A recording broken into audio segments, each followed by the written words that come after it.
Samajwadi party से दीपक रंजन जी महोदय, sir बहुत स्वागत है आपका सभी का। सबसे पहले मैं समाजवादी पार्टी से हमारे साथ दीपक रंजन जी जुड़े, उनके पास चलूंगी। सर, ये जो गठबंधन है इसमें बताया जा रहा है कि 65 सीटों की मांग जो है वो समाजवादी पार्टी कर रही है, क्या कुछ कहेंगे? क्या कुछ मत है बैठक का? क्या कुछ सार है, बताइए।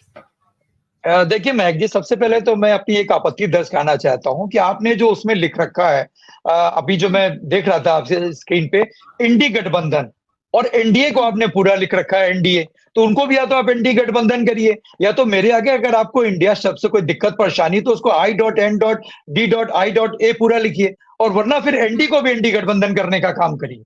अगर इंडी गठबंधन हो सकता है तो एनडी गठबंधन क्यों नहीं हो सकता?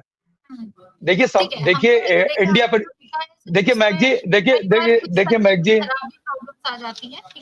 देखिए नहीं, देखिए वो आपके लिए मुद्दा नहीं होगा, लेकिन ये पूरा फ्लैश हो रहा है, सब लोग देख रहे हैं, तो कहीं ना कहीं आपके ऊपर भी इस चीज का प्रश्न चिन्ह ना उठे कि आप भी बात होकर के डिबेट करा रही। भाई इंडी गठबंधन को आप इंडी गठबंधन, इंडिया को आप इंडी गठबंधन लिख रही हैं, और एनडीए को आप पूरा एनडीए, उसको भी इंडी गठबंधन या तो लिखिए। तो इंडिया परिवार से Bharatiya Janata party, BJP party तो परेशान है ही है, चैनल्स अगर परेशान हो जाएंगे, चैनल्स अगर पूरा लिखना छोड़ देंगे तो क्या मैसेज पास ऑन होगा?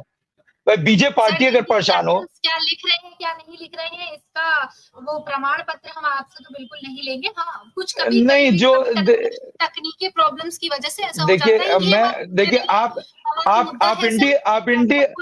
देखिए महक जी लेट मी फिनिश। आप इंडी गठबंधन लिखिए, जो आपको लिखना हो लिखिए, लेकिन फिर उनके साथ भी लिखिए ना एनडी गठबंधन, आपको उनके लिए भी लिखना चाहिए।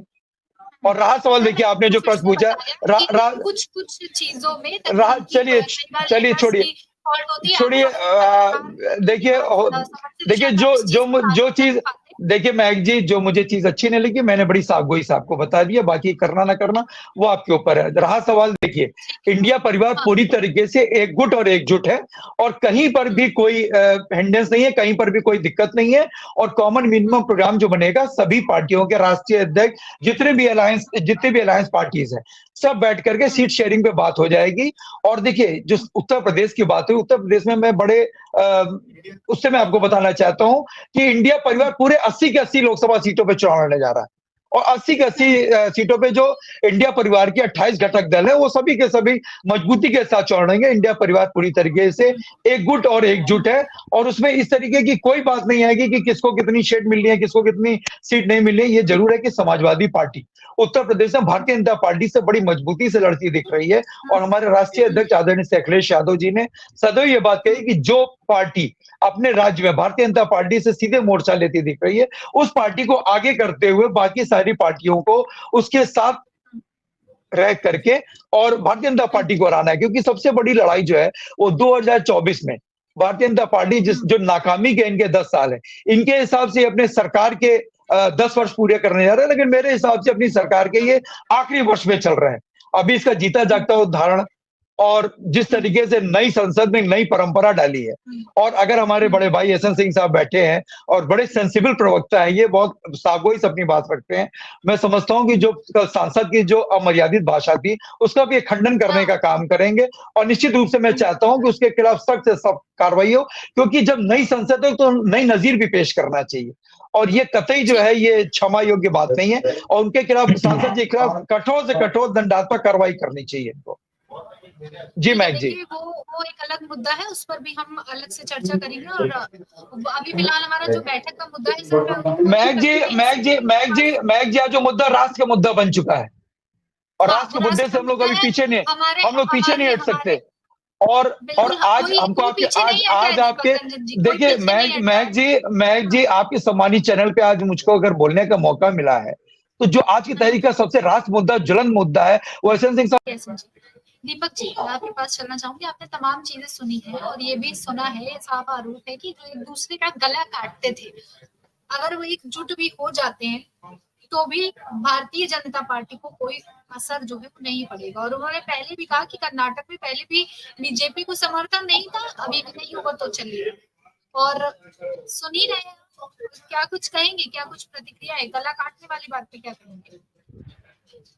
ये मैक जी मुझसे पूछ रही हैं आप? जी दीपक जी, आप सवाल मुझसे। देखिए मेरे बड़े भाई एसएन सिंह साहब ने सारी बातें बताई, लेकिन अभी तक इनके मुंह से रमेश भिदुड़ी जी की अमर्यादित भाषा के लिए इन्होंने एक शब्द भी नहीं कहा। आपने कहा ना कि इसका जवाब देंगे, इन्होंने सारे महिमा मंडप किए कि इन्होंने ये योजनाएं की हैं, ये काम किया। अरे अभी ताजा ताजा दीपक जी, दीपक जी 10 सेकंड, दीपक जी 10 सेकंड। देखिए मैं बीच में नहीं बोलूंगा, मैं आपकी बात का कह दूं। मैं इस जिम्मेदार चैनल पर माफी के साथ कहता हूं, भारतीय जनता पार्टी ऐसे किसी भी बयान का समर्थन नहीं करती है। अब मैं कह दिया आपको। दूसरी बात ये जनता की खुशी की बात है। मुझे सवाल तो पूछ लेने दीजिए। एक छोटी आपने कहा नहीं, आप करिए। मैं कह रहा हूं जो आप उसमें नहीं दिया, फिर आप बोलोगे तो आगे से इंटरप्ट करूंगा। अरे मैं तो कह रहा हूं कि आप बोलिए, मैं चुप हो जा रहा, आप बोलिए। मैं छोटी सी कह रहा हूं, जो भारत माता को डायन कहना, हिंदू नहीं मानना, हिंदुओं को गाली देना, साधु सन्यासियों को चिरंजीवी कहना, सुंदरकांड को अश्लीलता से जोड़ना, इसके लिए आप माफी मांगेंगे कि नहीं? इसके लिए आप माफी मांगेंगे कि नहीं? लोकतंत्र के मंदिर में अभी तक, लोकतंत्र का मंदिर आप सदन को कहते हैं कि नहीं कहते हैं? सदन की कार्रवाई चल रही, जहां पे स्पीकर बैठे हुए हैं, वहां पे दीपक जी, पूरा देश लोकतंत्र का मंदिर है। जनता सबसे देखिए मैक जी, ऐसे बीच में अगर इंटरप्ट करेंगे तो मेरी बात नहीं बोलूंगा। आप बोलिए जी। लेकिन उन्होंने सारी बातें बताई, अपनी सारी योजनाएं इन्होंने गिना दी। इन्होंने सारी योजना बात कहना चाहूंगी। देखिए, लोकतंत्र की आप बात करें, संसद में जो हुआ वो नहीं होना चाहिए था। वो चलिए चैप्टर मैक जी उस चैप्टर को मैं खत्म कर रहा हूँ। अभी एहसान सिंह साहब ने सारी बात कह दी, मैं उस चैप्टर को मैं खत्म कर रहा हूँ। मैं उस चैप्टर पर नहीं आना चाहता। मैं एहसान सिंह भाई साहब की बात पे मैं आता हूँ।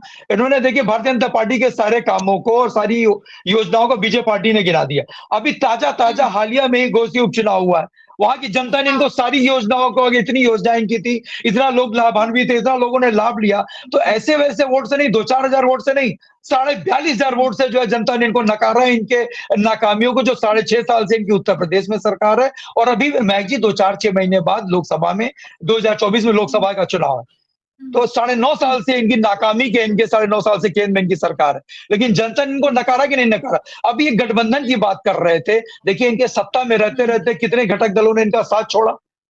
नीतीश कुमार जी ने इनका साथ छोड़ा, शिवसेना ने इनका साथ छोड़ा, और शिरोमणि अकाली दल ने इनका साथ छोड़ा। इनके सरकार में रहते रहते इनका साथ छोड़ने का काम किया। और ये जो बात कर रहे हैं कि कौन किसको क्या कह रहा है, कौन किसको क्या नहीं कह रहा है, ये अभी माल बंटवारे की बात कर रहे हैं। मैं बड़े अदब और सम्मान के साथ अपने बड़े भाई से पूछना चाहता हूं कि हेमंत बिस्व शर्मा को किस माल के बंटवारे के लिए आपने बुला लिया? अजीत पवार को किस माल के बंटवारे के लिए आपने ले लिया? नारायण राणे को आपने किस माल बंटवारे के आपने ले लिया? मुकुल राय को आपने किस बंटवारे के लिए आपने ले लिया? वही प्रधानमंत्री जो 4 दिन पहले कहते हैं कि भ्रष्टाचारी, जिनको देखिए इनके ये भ्रष्टाचार को भी शिष्टाचार मानते हैं। और जिस तरीके से अलायंस की बात कर रहे हैं, जिस तरीके से बोरा भर भर के पानी पी पी करके आदरणीय ओम प्रकाश राजभर जी ने उनको गाली देने का काम किया था। इनके शीर्ष से लेकर के कनिष्ठ नेतृत्व को इन्होंने गाली देने का काम किया था ओम प्रकाश राजभर को। अगर ये इतने ज्यादा मजबूत हैं तो इनको क्या जरूरत आन पड़ी थी ओम प्रकाश राजभर को लेने की, या ओम प्रकाश राजभर की पार्टी को अपने साथ मिलाने की?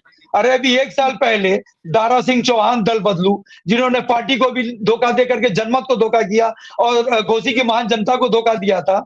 ये कोई इनके अंदर कोई नीति है, कोई संवैधानिक तरीके से कोई काम कर रही है? इनको क्या जरूरत पड़ी कि 1 साल बाद उसका परिणाम दीपक जी घोसी की जनता ने आज महक जी, जितने ज्यादा हमारे बड़े भाई एहसान सिंह साहब ओवर कॉन्फिडेंट हैं, इनको शायद 2014 के पहले का अपना हाल भूल गई है।